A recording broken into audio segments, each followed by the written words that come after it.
सुबह का समय था। कॉलेज के सामने कमलेश चौकीदार सफाई कर रहा था। सुबह 6 बज रहे होते हैं। कमलेश अपने कॉलेज के सामने वाली फुटपाथ पर झाड़ू लगा रहा था। तभी अचानक से एक कार बहुत ही स्पीड में आकर कमलेश को टक्कर मार देती है और मौके पर ही उसकी दर्दनाक मौत हो जाती है। वह तेज रफ्तार कार वहां से निकल जाती है। 5 साल बाद टोनी और रितु उसी कॉलेज में पढ़ने आते हैं। उनकी नई नई दोस्ती होती है।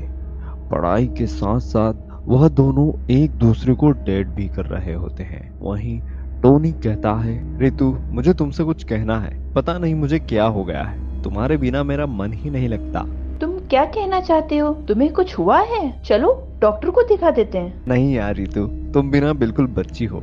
हम 6 महीने से एक दूसरे को इतना अच्छे से जानते हैं और पहचानने लगे हैं। अब तो ऐसा लगता है कि हम दोनों इस दुनिया से बहुत अलग हैं। टोनी, तुम भी ना कुछ भी बोलते हो। हम दोनों इस दुनिया से अलग बिल्कुल भी नहीं है। मुझे पता है तुम क्या कहना चाहते हो, पर मैं तुम्हारे मुंह से सुनना चाहती हूँ।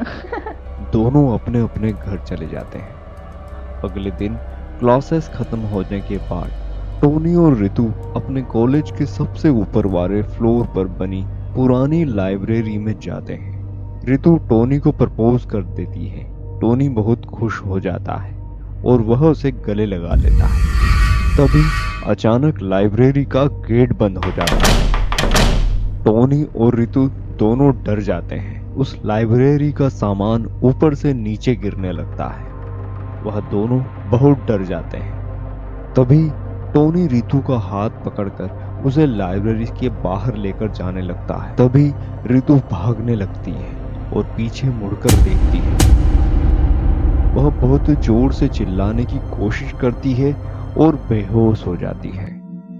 टोनी उसे जैसे तैसे अपने रूम में ले जाता है। टोनी रितु के चेहरे पर पानी डालता है और जैसे ही रितु को होश आता है, टोनी उससे पूछता है, तुम्हें क्या हुआ था रितु? तुम्हें क्या हुआ था? तुमने क्या देख लिया था? इतनी जोर से क्यों चिल्लाई थी और तुम बेहोश हो गई थी? तभी रितु घबराते हुए कहती है, टोनी, मुझे ना उस लाइब्रेरी में एक अजीब सा इंसान दिखाई दिया। उसका चेहरा कटा फटा सा था। उसके चेहरे से खून टपक रहा था। दिखने में बड़ा ही भयानक था वो पता नहीं कौन है। शायद मैं उसको जानती हूँ। मैंने उसे कहीं ना कहीं जरूर देखा है और वो मेरी तरफ आ रहा था, जैसे जैसे वो मुझे मारना चाहता है। टोनी, टोनी प्लीज मुझे बचा लो।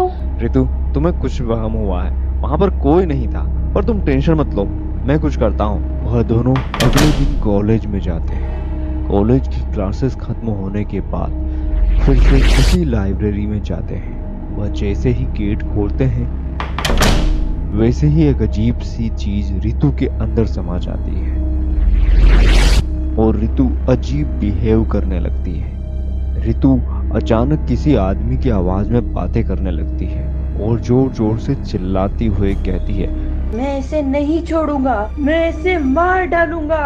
यह सब देखकर टोनी के होश उड़ जाते हैं। टोनी के चेहरे का रंग बदल जाता है। उसके चेहरे से पसीना टपकने लगता है और वह भी डरते हुए रितु को पकड़कर उसे समझाने की कोशिश करता है। रितु, रितु क्या हुआ है तुम्हें? रितु कुछ तो बोलो, क्या हुआ है तुम्हें? कौन हो तुम? क्या हो रहा है तुम्हें? और तभी रितु अचानक खुद का गला पकड़ लेती है और दबाने लगती है और जोर जोर से चिल्लाती है। तभी टोनी उसे छुड़ाने की कोशिश करता है, लेकिन रितु अपना गला दबाते ही जाती है। तभी टोनी बहुत ही जोर से चिल्लाता है, कौन है तू? सामने आ। तभी टोनी की आवाज सुनकर चौकीदार लाइब्रेरी में आ जाता है और उसे अंदर आता देख रितु खिड़की की तरफ दौड़ने लगती है। खिड़की का कांच तोड़ते हुए वह नीचे गिर जाती है। नीचे गिरते ही वह घायल हो जाती है। टोनी और चौकीदार उसे उठाकर रितु की कार में हॉस्पिटल ले जाते हैं। उसकी आंख हॉस्पिटल में खुलती है। आंखें खुलते ही रितु अब नॉर्मल हो जाती है।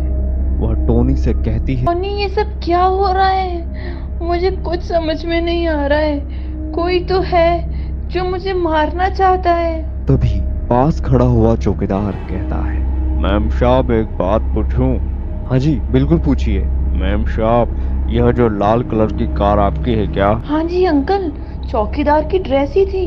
लेकिन आप ये सब क्यों पूछ रहे हो?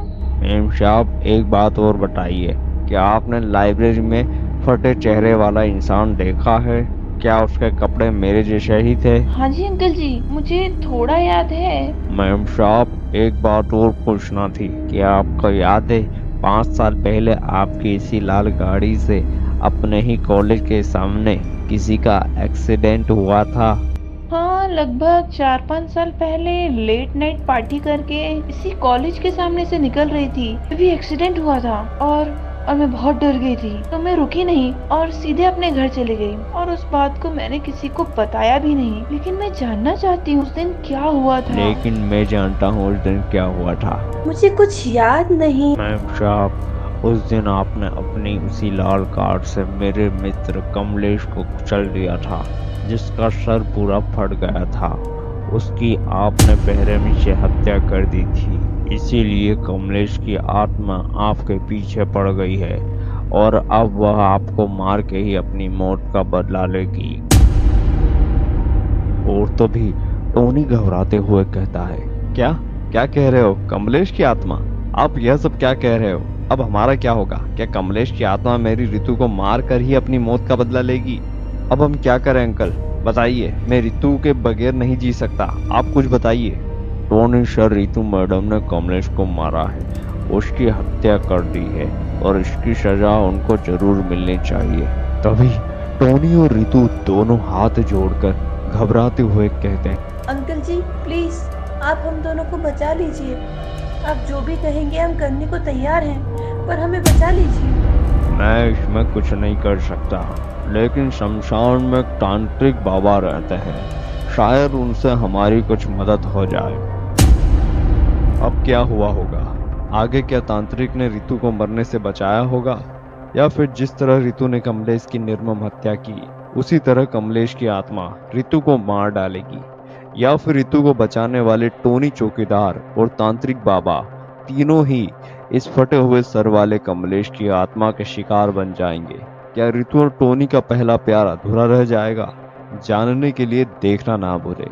तो दोस्तों, कैसी लगी आपको ये हॉरर कहानी? हमें अपने विचार कमेंट में बताना ना भूलें। साथ ही अगर चैनल पे आप नए हैं तो लाइक करें, सब्सक्राइब करें। और अगर आपके पास भी कोई मजेदार और डरावनी कहानी है तो हमें कृपया ईमेल करना ना भूलें। हमारा ईमेल आईडी आपको डिस्क्रिप्शन में साथ साथ स्क्रीन पे दिखाई देगा।